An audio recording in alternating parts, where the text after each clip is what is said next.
Hi folks, this is Dr. Michael Jones, president of the Medical Exercise Training Institute and the originator and founder of the Medical Exercise Specialist Certification. Folks, I'm a physical therapist and we started this Medical Exercise Specialist Certification back in 1994 because we saw there was a huge need to transition our patients out of the physical therapy setting into a fitness setting, but we needed a trained and certified fitness professional to do that. Well, myself and another physical therapist put together the curriculum for the medical exercise specialist. And in that curriculum, we realized there were 5 key areas we needed the medical exercise specialist to be proficient in. Number 1 was clinical anatomy. Number 2, pathology. Number 3, the ability to assess the post-rehab or medical exercise client.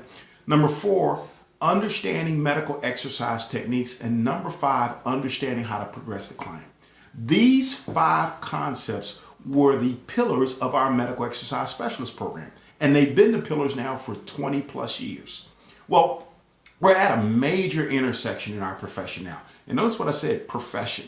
We've actually taken this from just a certification that only a few people wanted now to a true profession.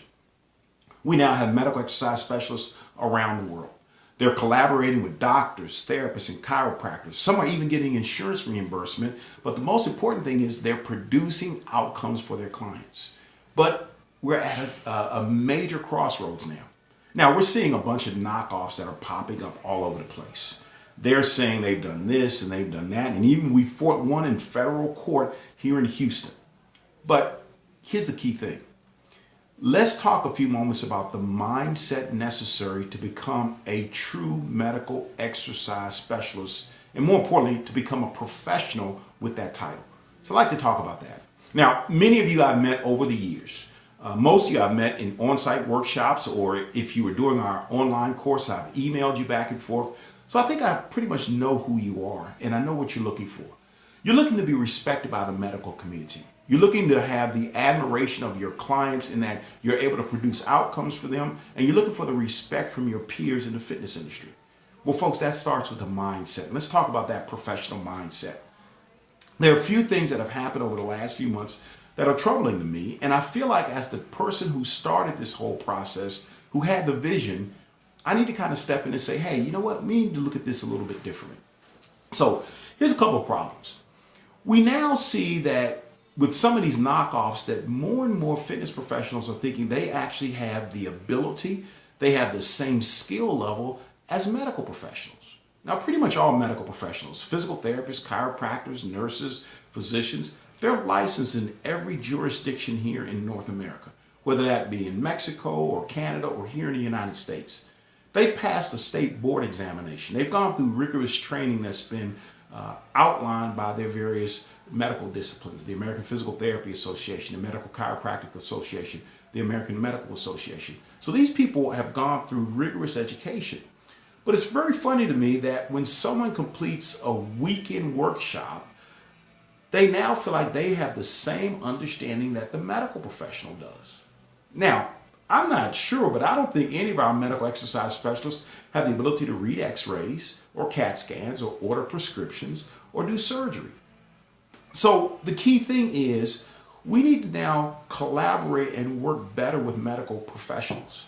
The reason is, folks, insurance carriers are starting to look at and pay for medical exercise services, which means you've got to now start collaborating with medical professionals. And folks, if you remember the definition of medical exercise specialist, the definition was you are the individual, you're the expert in managing the exercise component of the client's medical management with regard to their condition. That means you've got to have an excellent understanding of anatomy, pathology, assessment, exercise progression, and exercise techniques. But it also means you are part of a team. You've got to be able to collaborate with other professionals on the team. The other professionals are medical professionals. You're an exercise professional, which means with that being the case, you refer to the individual you're working with as the client, not the patient. Let me tell you, folks, I've been a physical therapist now for 33 years. At one point in my career, I was involved in a malpractice suit. It wasn't anything due to my negligence. It was actually due to the negligence of a physician who referred a patient to me, a patient. Now, when we use the word patient, when you look it up online, Patient says an individual that's seeking medical care or medical services. A client, on the other hand, is seeking the services of a company or professional or an organization. So the key thing here is let's make sure we stay in our lanes. Our lane is to provide exercise services. We're not medical professionals. And as the founder of the Medical Exercise Specialist Certification, I want to reiterate that we are exercise professionals. We're not medical professionals. We don't have patients, we have clients. We work collaboratively with doctors, therapists, and chiropractors to produce outcomes for our clients. It becomes vitally important that we collaborate with the medical community and that we don't undermine their efforts, nor do they undermine our efforts. I know sometimes out there it's rough. Dealing with doctors and therapists and chiropractors, they can be very arrogant. Folks, I was a physical therapist been one for 33 years. I know I was pretty arrogant myself, but I realized along the way that if we could work together in a collaborative manner, we produce the best outcome for the patient if you're a medical professional or the client if you're an exercise professional. It doesn't make a difference where you fall in the food chain. It makes a difference what the outcome is for the client. That's what's most important. So please, I want to ask all of you out there that hold the title medical exercise specialist, please refer to the individuals you're working with as clients. They're not your patients. And I'm going to say this. When you refer to them as patients, you're putting yourself at a higher level. And when I say a higher level, you're putting yourself at a higher level of proficiency and outcomes.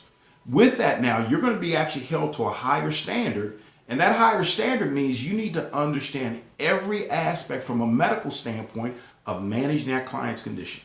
There is no more, we'll send you back to the doctor, let the doctor figure it out. When it's your patient, you're the one that's responsible. So please, if you would, let's start using the word client, or using the phrase client to refer to those individuals that we're working with. Also with that, let's now stop the backbiting at doctors, therapists, and chiropractors. I've had tons of my MESs over the years say, well, I did more than the doctor did, or what we did in our facility was more than they did in physical therapy. Folks, I can tell you, physical therapists, chiropractors, and physicians, nurses that are out there are very well trained. They're doing the very best they can. And there's one aspect of this that they deal with that you don't, and that aspect is the insurance carrier. The insurance carrier has locked their hands. And folks, I'll tell you, the reason the Medical Exercise Specialist Certification came about was because of our dealings with insurance carriers.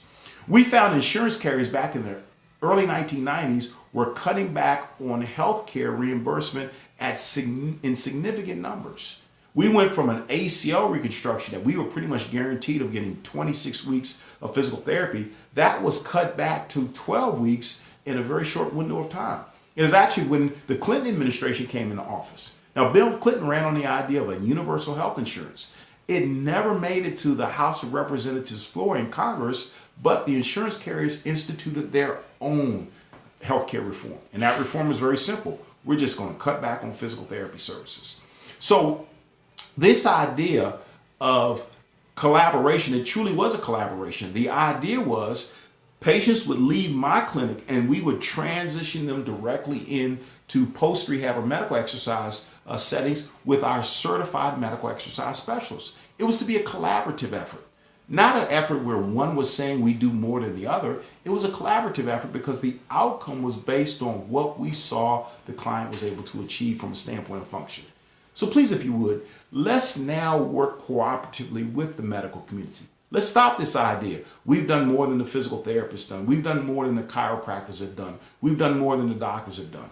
Because folks, the bottom line is when you get to that client that you can't figure out what's going on with, you can't order an x-ray or a CAT scan or an MRI. What happens is you have to do what? Send them to the doctor. And you're hoping that the doctor collaborates with you. We're at a pivotal moment in our profession. Now we have to go out there and start talking to doctors, therapists, and chiropractors and telling them the benefits of medical exercise training, how it fits into the medical management process. But with that, we also have to be willing to become part of the team. And that means as part of the team, we collaborate. Your expertise is in exercise. You probably know more ways of doing a leg press than I will ever know. With that, that's your level of expertise. But the physician knows more ways to administer a certain medication or to perform a certain surgical procedure. So we have to now collaborate, because the bottom line, folks, is the American healthcare system is in crisis. And if you're around the world, healthcare systems in every part of the globe are under duress right now. So we need to work cooperatively with the medical community and not try to be divisive. We've got enough divisiveness in the world. We certainly don't need it in the medical realm, because people want to get better. And exercise is the key to long-term management of those situations. And we realize you've got to become a collaborative part of that. So no more saying the doctors, therapists, and chiropractors, they didn't do or I did more. It's now, let me become part of this process. And folks, I'll say this. As a physical therapist, when I was in my first few years, I thought the same way too. Until I ran into a couple of patients that actually took me for a loop. That I thought I saw this and I thought I saw that, and this is what I was going to do. And I had more understanding than the doctor did. Until the final report was run, the final MRI was done, the final biopsy was done, and I was completely wrong, because my set of options was this, and the physician's set of options and management was this. So please, if you would, let's start working cooperatively together. Next thing, with regard to our nomenclature, let's start looking at things from the standpoint of using specific medical diagnoses or conditions to talk about and describe what's going on with our clients. I know sometimes it's easy to say knee condition or knee issue, or they got a knee problem. Yeah, it's easy to say that. But as medical exercise professionals, we now have to start talking in terms of the client has a shoulder impingement. The client has a meniscal tear in the right knee. The client has a disc herniation in L3. Because if we're going to collaborate and communicate with medical professionals, they're expecting that from us. We need to speak in very much specific terms. Now, it doesn't say anything bad if you don't use the right terminology, but I have to tell you this. If I was not the founder of the medical exercise specialist movement, and you were talking to me and as a fitness professional, you're trying to get me to refer clients to you, and you refer to, well, we manage individuals with medical conditions or shoulder conditions, my first question to you would be, what specific conditions have you seen? And if you can't answer that for me, I would be very reluctant about referring clients to you. So please, if you would, let's start utilizing the proper nomenclature. And I know if you've gone through the medical exercise specialist program, our medical exercise specialist program, you've learned these terms very specifically. We've discussed them, we reinforced them. So please, if you would, start using them. So forgive me, but I needed to take a few moments to talk about the mindset. The mindset is that of a professional. You are a true professional. Your clients are coming to you for professional advice. Doctors, therapists, and chiropractors are now starting to refer clients to you. They're expecting you to conduct yourself as a professional. That means stay in your lane. That means do the best that you possibly can. And most importantly, it means holding yourself to the highest standard with regard to education, with regard to continuing education, and with regard to professionalism. So I know there are a lot of people now that are flooding into this profession. Hey, this is a great thing. Now I don't have to go through all of that training. I can actually work with clients that have medical conditions, and I can have patients. No, you don't have patients. You have clients. You also are going to have to collaborate and have respect for the medical community, but you're going to have to produce at a high level of professionalism, so they'll have respect for you. And most importantly, please remember this. Exercise, as I said before, is the key to long-term management of most medical conditions. You are the best kept secret in medicine. Exercise. We know exercise works for everything. Over the course of 33 years being a physical therapist, doctors that I've collaborated with have told their patients, take your medication, Mrs. Smith, make sure you do your checkups and do your exercise. We know as medical professionals, most times they're not going to do it. So you are essential to the process as a medical exercise specialist. We've got to get these outcomes, folks. We've got to work collaboratively with the medical community. We've got to supervise and manage our clients more appropriately. And lastly, we've got to communicate effectively with the medical community. We've got to document the outcomes. You guys are responsible for the dosage of exercise. Notice what I said, the dosage, the frequency, duration, the sequence of exercises. We've got to now start documenting that so we can now have guidelines and protocols that we can say they are evidence-based. I don't like that term, evidence-based. Everything in medicine should be evidence-based, but we certainly need to make sure that's the case in medical exercise training. So with that, I'm going to ask you to do a few things. Stay in your lane. Be proud of being a medical exercise specialist and produce the best outcomes you can for your clients while collaborating and communicating effectively with the medical community. Along with that, start looking at outcomes from the standpoint of the dosages of exercise, the frequency, the duration, the exercise techniques that you're utilizing. Document those and let's start sharing them as a community. And lastly, most important thing is this: you're the best kept secret in medicine. Exercise is the key to long-term management. I know I've said that a few times, but folks, over the last 20 plus years, going around the world teaching this course, I've seen exercise really is the missing component in the occasion. So here's what I'm going to ask you to do. Let's step up to the plate. Let's now make ourselves more professional. Let's hold ourselves to a higher standard. Let's go out there and let the medical community know, the public know, and even insurance carriers know we have the answer. We could be part of a solution, and we're professionals and we're up to the task. So with that, thank you for all the great work you've done over the last 23 years. It's been a pleasure to meet you guys out there in the field. It's been great hearing all of your outcomes and all of the great things you've done. It's great visiting with you in your facilities because I'm amazed. I never thought 23 years ago that I'd see this level of success with our medical exercise specialists. But you know what? I should have always thought that, because some of you guys I met along the way, I won't say some of you, all of you I met along the way are fantastic people. So with that, let's start thinking about this mindset. Let's move this profession forward and let's let the medical community know and the public at large know that we're up to the task and we can help them produce the outcomes they need. And we can be great as being teammates. So thanks again, folks. All the best to you. Bye-bye.